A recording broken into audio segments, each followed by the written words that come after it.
그렇다면 기도 학부모가 누구이냐? 이제 이렇게 정의할 수 있습니다. 예수 그리스도를 믿고 하나님께서 맡겨주신 자녀를 믿음으로 양육하기 위해 하나님으로부터 부르심을 받은 사람이다. 뭐 이렇게 한 문장으로 정의해 볼 수 있겠습니다. 그런데 기독 학부모로 우리가 우리의 정체성을 이야기하기 이전에 그 이전에 더 중요한 정성이 뭐냐 하면은 하나님 앞에 우리가 누구냐라는 겁니다. 그것에 대한 해답이 있어야 된다는 겁니다. 그것이 무엇이냐면 바로 우리 존재에 대한 정체성이겠죠. 그런데 우리가 앞에 기독이라는 말이 붙는데 우리가 예수님을 인생의 주인으로 모시지 않고 우리 안에 예수님 믿음이 없는데 과연 기독 학부모라 할 수 있을까요? 그것은 지금 순서가 맞지 않는다는 거죠. 우리가 하나님 앞에 영적으로 어떤 존재인지에 대한 분명한 정체성 확립이 된 후에 이 기도 학부모에 대한 어떤 이런 정체성을 확립을 할 수 있어야 된다는 겁니다. 그래서 우리가 한 가지 예를 들자면 우리 교회 주일학교 선생님들 계시잖아요. 주일학교 교사. 자, 그렇다면 주일학교 선생님에게 있어서 가장 중요한 자격이 무엇일까요? 우리가 사실 보통 교회 선생님 하라 하면은 이제 뭐 가까이 있는 사람 보고 선생님 하자 해서 선생님 되는 경우들도 있잖아요. 본인이 자원해서 되는 경우도 있지만 사실 주일학교 선생님의 어떤 자격을 이야기했을 때 가장 중요한 자격이 하나 있습니다. 그것이 무엇이냐 하면 바로 뭐 아이들과 관계를 잘하고 또 성경 지식을 많이 하고 그것을 이야기하기 전에 무슨 자격이 제일 중요하게 따라와야 되냐면은 선생님이 구원의 확신이 있어야 된다는 겁니다. 예수님의 그 구원에 대해서 아이들에게 가르치는데 선생님이 구원의 확신이 없어요. 그럼 그 아이에게 복음이 제대로 전달이 될까요? 안 되겠죠. 그러니까 우리가 일반 교육에서 얘기했을 때 국어를 가르치는 선생님이 자기가 가르치는 국어에 대해 확신이 없어요. 역사를 가르치는 선생님이 자신이 가르치는 이 역사의 내용에 대해서 확신이 없어요. 그럼 제대로 이 내용이 전달이 될까요? 전달되기 어렵겠죠. 마찬가지로 주일학교 선생님도 선생님이 먼저 구원에 대한 확신이 있어야 된다는 거예요. 무엇이냐면은 우리가 기도 학부모라는 어떤 정체성을 이야기하기 전에 우리 안에 먼저 예수님을 믿는 거듭난 그리스도인이라는 정체성이 있어야 된다는 겁니다. 근데 거기서 그 이후에 하나님께서 우리들에게 어떤 부르심을 주시냐 바로 자녀들을 허락하여 주시고 또 그 자녀들을 또 믿음으로 양육할 수 있는 기도 학부모라는 정체성을 우리들에게 부여해 주신다는 겁니다.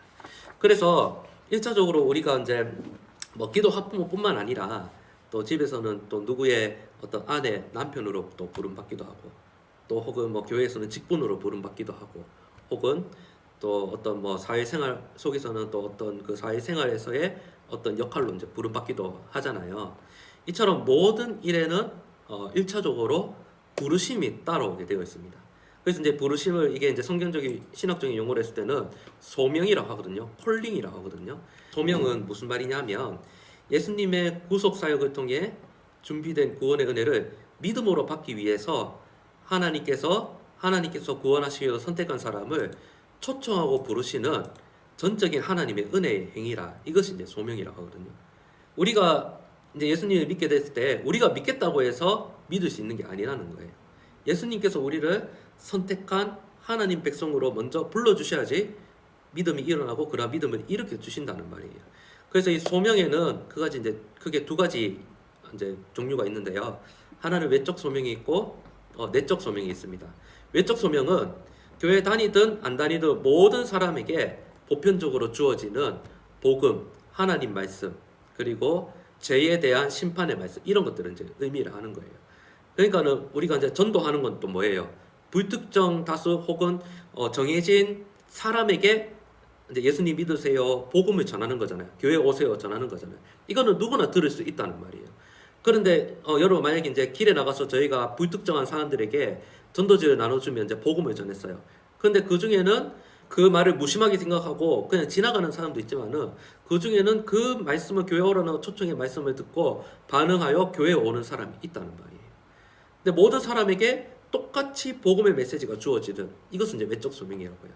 그런데 똑같이 주어지는 그 말씀을 통해서 그 속에서 교회에 대해 말씀에 대해서 긍정적으로 반응하고 교회 앞에 하나님 앞에 나오는 사람은 그 마음 가운데 어떤 부르심이 있었냐 하면은 바로 내적 소명, 내적인 부르심이 있었기 때문에 믿음으로 반응하고 나오는 거예요. 그래서 무엇입니까? 내적 소명은 외적 소명, 즉 모든 사람에게 주어지는 복음과 그리고 이 재심판의 말씀을 통해서 하나님께서 그 사람으로 하여금 성령님께서 믿음을 일으켜 주셔서 복음을 긍정적으로 받아들이고 하나님 앞에 나올 수 있게 하는 것. 그것이 바로 내적 소명입니다. 그러니까 저와 여러분들은 모태신앙으로 시작을 했든 그렇지 않든 우리가 이 내면 안에 하나님께서 어릴 때부터 이 내적 소명을 일으켜 주셨기 때문에 하나님 앞에 또 교회 앞에 예배 자리로 나올 수 있게 된 거예요. 그래서 이 부르심이 있고 소명이 있고 난 후에 우리들에게 어떤 일이 일어납니까? 하나님의 말씀, 생명의 복음을 우리가 받았기 때문에 중생, 거듭남이 일어나게 된다는 겁니다. 그러니까 쉽게 말하면 영어로 말하면 이제 born again, 다시 새롭게 태어난다라는 의미입니다. 그래서 무엇입니까? 중생은 예수 그리스도를 믿음으로 이제는 죄에 대해서는 죽고 그리스도와 함께 의에 대해서는 다시 살게 되는 것, 새로운 생명을 얻게 되는 것을 의미합니다. 모든 사람이 죄를 범하였음에 하나님 영광에 이르지 못하더니, 로마서의 말씀 있잖아요. 아담 한 사람의 범죄로 불순종으로 말미암아 모든 사람에게 죄가 들어왔다. 로마서에 그렇게 말씀을 하잖아요. 그러니까 우리가 영적으로는 죄를 가지고 죽은 상태로 태어나지만은 하나님의 그러한 소명을 통해서 우리가 예수 그리스도를 믿고 의에 대해서는 다시 새로운 생명을 받게 되는 그 상태가 바로 이제 중생했다, 거듭났다라고 하는 겁니다. 그래서 이제 대표적인 말씀으로 갈라디아서 2장 20절 말씀 있죠. 내가 그리스도와 함께 십자가에 못 박혔나니 그런즉 이제는 내가 사는 것이 아니요 오직 내 안에 그리스도께서 사시는 것이라. 이제 내가 육체 가운데 사는 것은 나를 사랑하사 나를 위하여 자기 자신을 버리신 하나님의 아들을 믿는 믿음 안에서 사는 것이라. 이제 중생에 대해서 분명하게 말씀하고 있죠. 이제 내 안에 죄된 나는 죽고 내 안에 생명 대신 의로움 대신 예수님이 사시는 새로운 생명을 얻게 되었단 말입니다. 그것이 바로 중생이라는 말입니다. 그런데 새로운 생명을 얻게 되면 이제 어떤 일이 일어나냐면 바로 우리들 마음 가운데 회심하는 마음이 일어난다는 겁니다. 회심은 이제 돌이키는 마음, 돌아오는 마음, 이렇게 이야기를 하는데 정의를 하자면 이렇습니다.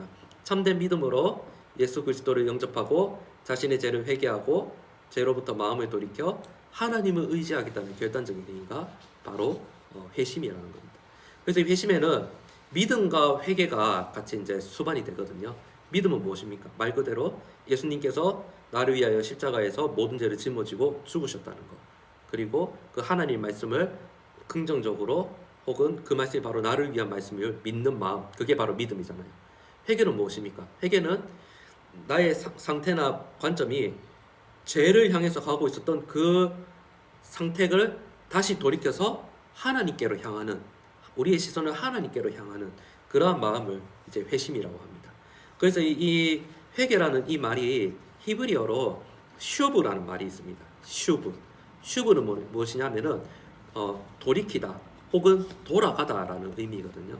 그러니까는 회심은 뭐냐면 내 잘못을 하나님 앞에 고백하고 용서를 구합니다. 그것도 회개지만은 정확한 회개의 정의는 하나님으로부터 돌아섰던 마음을 다시 하나님께로 내 마음과 의지를 돌이킵니다 라는 의미가 바로 회개입니다. 회심은 무엇이냐면 죄를 향해 하고 있던 나의 마음이 다시 누구에게 돌아간다고요?